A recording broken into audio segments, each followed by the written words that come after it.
think of the butter Kathy made? Oh, that butter that Kathy made is so good, Kate. I've used it in pasta dishes. I use it with potatoes. And I Wow. marinate my meat in it. You do? Yes.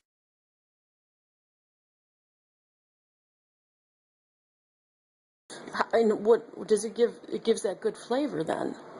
Oh, Kate, the little things she chopped up, all the tomatoes and basil and everything, and it's just, my buddies love it. They've tried it too?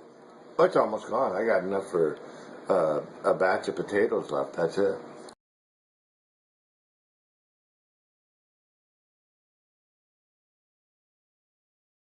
Well, what are you doing?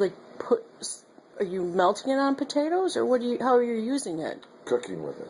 Oh. I'm cooking with it. Oh, you mean in the pan ahead of time, and then bet. to flavor? You bet. Ooh.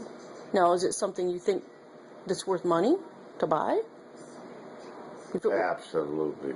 If it were in a store or something?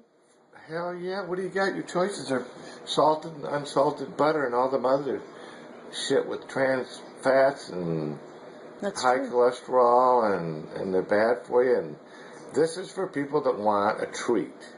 That's true. Yeah, It is. It is. And they want a good treat. Instead of using butter, they're going to use Kathy's mix. Okay? Do you mind if I tell her?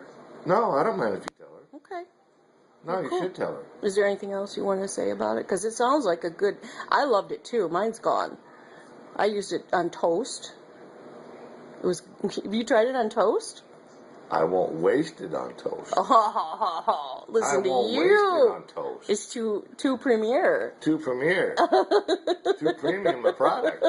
It's Well, like that's true. Haagen-Dazs ice cream. Yeah, but if you're gonna have toast, why waste normal stupid butter? Why not have something? Why not save it for gourmet food? Well, that's true too. Have you tried pasta with it? Like just I noodles? tried shrimp scampi. Ooh. And Kurt and I had a shrimp scampi dinner with, not chubs, but what are them other little round Scallops? Yeah. Yeah. And we fried them in the pan, and